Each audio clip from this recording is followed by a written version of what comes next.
2023 world cup चल रहा है जी, सही सुन रहे हैं आप। लेकिन जो जिस तरीके से मैच आज खत्म हुआ वो ऐसा लगा कि शायद हम लोग 92 वर्ल्ड कप या 96 वर्ल्ड कप की तरफ चले गए। 244 एक टीम बनाती है और उसका पीछा करने में 48वां ओवर तक शुरू हो जाता है। स्वागत है आपका ESPN cricket info match day Hindi में, और इस पर बात करने के लिए हमारे साथ मौजूद है वसीम जाफर। वसीम भाई, मुकाबला 48 ओवर तक गया, लगेगा देख के लगेगा थ्रिलर, लेकिन क्या सही में थ्रिलर था या वो 92 और 96 वाला वर्ल्ड कप वाली फीलिंग आ रही थी? नहीं, जिस तरह से साउथ अफ्रीका खेल रहा है, जिस तरह से खास करके चेस कर रहा है, तो वो 92-96 की तरह ही चेस कर रहा है। लेकिन हाँ, थोड़ा सा अगर वो हशमतुल्लाह शहीदी कैच पकड़ लेते तो ये थ्रिलर हो सकता था। और थोड़ी बहुत credit obviously Rassie van der Dussen को भी देना होगा कि जिस तरह से उन्होंने पारी को संभाला, वरना एक और थोड़ा चेस करते हुए थोड़ा सा मुझे लगता है कि ट्रिकी चेस हो सकता था। बट ऑल इन ऑल मुझे लगता है कि साउथ अफ्रीका थोड़ा खुश होगा कि एटलीस्ट एक सक्सेसफुल चेस कर पाए। जो क्वेश्चन मार्क उनके ऊपर बने हुए हैं, ऐसा नहीं है कि वो हट गए क्वेश्चन मार्क, ये ऐसा लगता है कि डिफरेंट टीम है जब ये चेस करती है, but at least over the line चले गए। सर, मैं इसी क्वेश्चन को थोड़ा फ्लिप कर देता हूँ। अगर इस चेस को आप देखिए, 244 के लिए आपने 48 ओवर तक बल्लेबाजी की, 5 विकेट भी आपके गिरे, सामने अफगानिस्तान की जगह कोई अगर दूसरी मजबूत टीम होती और अगर स्कोर 244-45 9 के 275 होता तो फिर ये तो आप फंस सकते थे पूरी तरीके से। बिल्कुल बिल्कुल। अब मुझे लगता है कि 270 होता तो शायद अफगानिस्तान फेवरेट्स होती और मुश्किलें और पैदा कर देती। और उन्होंने बिल्कुल एक तरह से स्पिन का ही सहारा लिया, फास्ट बॉलर्स पे उतना ट्रस्ट नहीं दिखाया।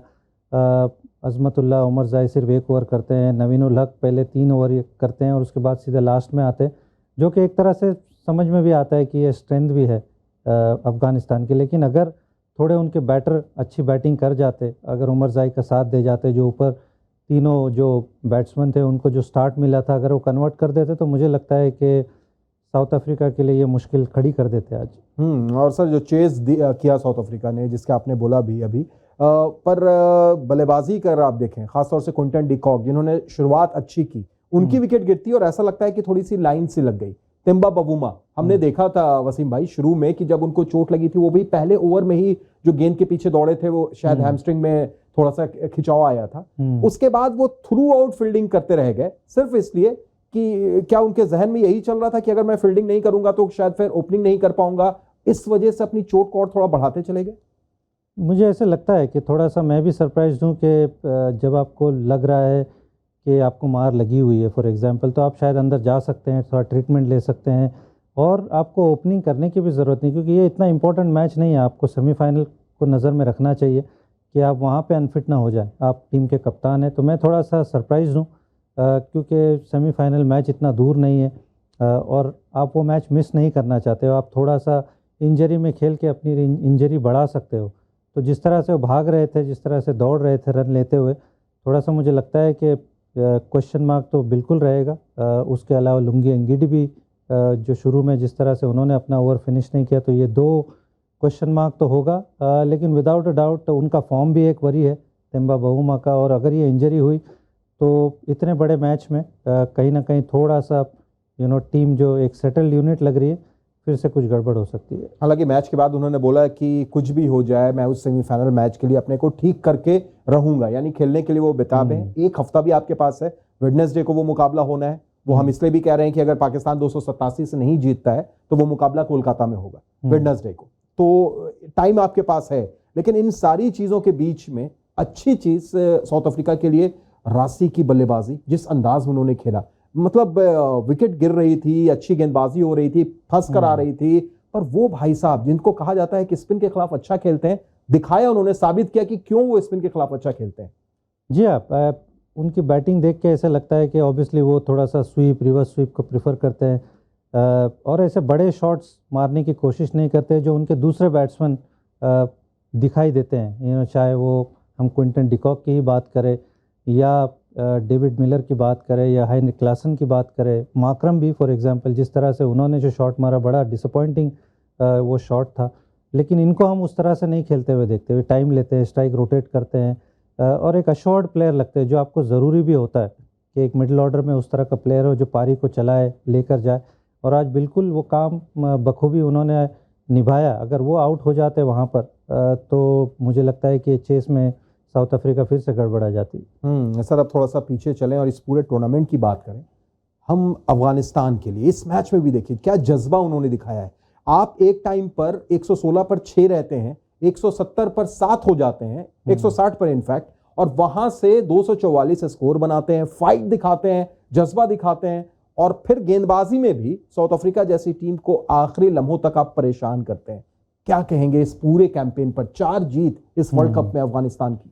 बिल्कुल, मुझे लगता है कि one of the success story अगर हम कहें इस वर्ल्ड कप की, या कोई one of the best teams रही है बारिंग जो टॉप 4 टीमें हैं, तो वो अफगानिस्तानी होगी, क्योंकि जो इम्प्रूवमेंट उन्होंने दिखाया, इससे पहले जो 2 वर्ल्ड कप खेले सिर्फ 1 मैच जीता था, तो इस बार बड़े क्वेश्चन मार्क थे, क्योंकि T20 फॉर्मेट में एक अलग टीम खेलती है, 50 ओवर फॉर्मेट में अब तक वो क्रैक नहीं कर पाए थे वो कोड को। लेकिन इस शुरुआत भी इतनी अच्छी नहीं की थी बांग्लादेश से, जिस तरह से वो हारे थे, बड़ी आलोचना हुई थी वहाँ पर उनके शॉट सिलेक्शन की। लेकिन उसके बाद जो इम्प्रूवमेंट दिखाया है उनके बल्लेबाज ने, जिस तरह से रिस्पॉन्सिबिलिटी ली है, जिस तरह से बल्लेबाजी की है, अज़मतुल्लाह उमरज़ाई मुझे लगता है कि ये फाइंड ऑफ द टूर्नामेंट है अफ़गानिस्तान के लिए।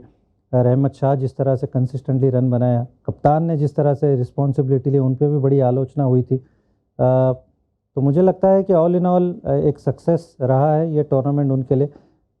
हालांकि बहुत बढ़िया मौका था उनके पास सेमीफाइनल में जाने का, एक तरह से देखा जाए तो वो मुजीब अगर वो कैच अगर वो नहीं छोड़ते, न्यूजीलैंड के सामने भी उन्होंने 5-6 कैचेस छोड़े थे, आज अगर 25-30 रन बनाते तो आज भी शायद ये मैच तो बहुत नियर अबाउट था उनके लिए सेमीफाइनल में पहुंचना। लेकिन मुझे लगता है फिर भी मुझे लगता है कि हैप्पी कैंपेन रहा है उनके लिए, बड़ा इम्प्रूवमेंट दिखाया है। बट वी जस्ट होप कि इसी तरह इनका क्रिकेट थोड़ा सा ऊपर जाता जाए। सर आपने बोला ना कि बड़ा करीब पहुंचे, अच्छा रहा। मैं इस पूरे अगर अभियान को अगर एक शब्द या किसी एक उदाहरण के साथ कहूं तो अज़मतुल्लाह उमरज़ाई 97 रन आज बनाते हैं, 3 रन शतक से दूर जरूर रह गए, लेकिन वो जैसी पारी थी, लाजवाब कमाल की पारी, जज्बा दिखाया उन्होंने। ये पूरा अफगानिस्तान इस बार इनका कैंपेन भी वैसा ही रहा, शतक यानी 3 रन वहां चुके, और यहां सिर्फ वो 2 मैच, एक बांग्लादेश जो पहला मैच आप हारे, वो टीस आपको लगेगी कि हम बांग्लादेश से हारे, और दूसरा जो कैच मुजीब से छूट गया, वो कैच नहीं सेमीफाइनल का टिकट छूट गया था। बिल्कुल बिल्कुल, वो मुझे लगता है कि मुजीब को और इवन अफगानिस्तान को वो खटकता रहेगा कि 91 पे 7 कर देने के बाद में आपने ऑस्ट्रेलिया को वो मैच जीतने का मौका दिया, वो कैच की बदौलत। और फील्डिंग थोड़ी सी डिसअपॉइंटेड रही है उनकी, इसमें कोई डाउट नहीं है। आप एक्सपेक्ट करते हो कि इससे बेहतर फील्डिंग होनी चाहिए। अगर कोई टीम सेमीफाइनल पहुंचना चाहती है तो इस तरह से आप फील्डिंग करके नहीं पहुंच सकते। तो इस चीज़ पे मुझे लगता है जोनाथन ट्रॉट और उनके कोचेस को काम करने की ज़रूरत है। फास्ट बॉलिंग मुझे लगता है कि उनके ऊपर भी थोड़ा फेथ दिखाने की ज़रूरत है। ऐसा लगता है कि बहुत डिपेंडेंट है स्पिनर की तरफ।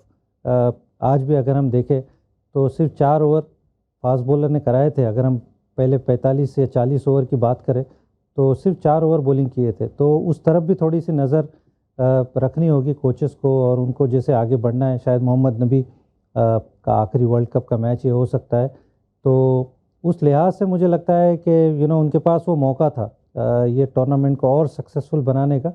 बट फिर भी मुझे लगता है कि बहुत कमाल की ये कैंपेन रही है उनकी।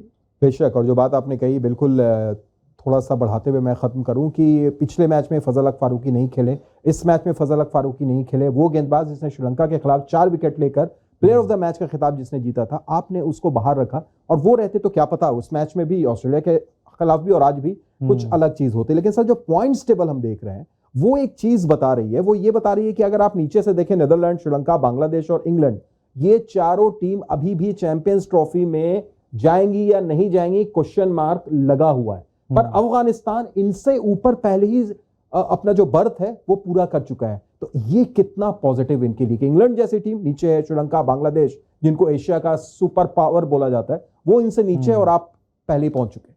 नहीं, ये बहुत बड़ी उपलब्धि है, इसमें कोई डाउट नहीं है, क्योंकि इंग्लैंड को अभी भी लड़ना पड़ेगा कल के मैच में क्वालिफाई होने के लिए। बांग्लादेश के लिए बड़ा डिसअपॉइंटिंग रहा है ये पूरा वर्ल्ड कप। नीदरलैंड ने भी कुछ इम्प्रूवमेंट दिखाया। आप एक्सपेक्ट करते हो कि वो तो टीम थोड़ी सी नीचे रहेगी क्योंकि वो एसोसिएट से ऊपर आई है। श्रीलंका हैज़ बिन डिसअपॉइंटमेंट, इसमें कोई दो राय नहीं। बट अफगानिस्तान जैसे हमने कहा है कि यहाँ पर भी सेमीफाइनल खेलने का चांस उन्होंने थोड़ा सा गंवाया है, लेकिन चैम्पियंस ट्रॉफी में जो अपनी जगह पक्की की है, ये बहुत बड़ी उपलब्धि है कि इस टीम के 50 ओवर के क्रेडेंशियल्स की हम इतनी बात नहीं करते। अगर हम एशिया कप की भी बात करें, वहाँ भी वो सुपर 6 में आने से चूक गए थे एक मिस कैलकुलेशन की वजह से, और इस वर्ल्ड कप में भी वो चूक गए हैं सेमीफाइनल में पहुँचने से कुछ अपनी गलतियों से। बट जितना खेलेंगे मुझे लगता है कि उतना सीखेंगे, तो ये एक्सपीरियंस मुझे लगता है उनको काम आएगा। बिल्कुल, तो उम्मीद कुछ ऐसी रहेगी कि बांग्लादेश और श्रीलंका या फिर दूसरी जो टीमें जो वहां पर नहीं पहुंची, आप उनसे आगे गए, आप इसी तरीके से आगे अंतर्राष्ट्रीय क्रिकेट में अपने कदम बढ़ाते रहिए। बहुत बहुत शुक्रिया वसीम भाई जुड़ने के लिए, तमाम बातचीत के लिए। तो आप देख रहे थे ESPN cricket info match day Hindi.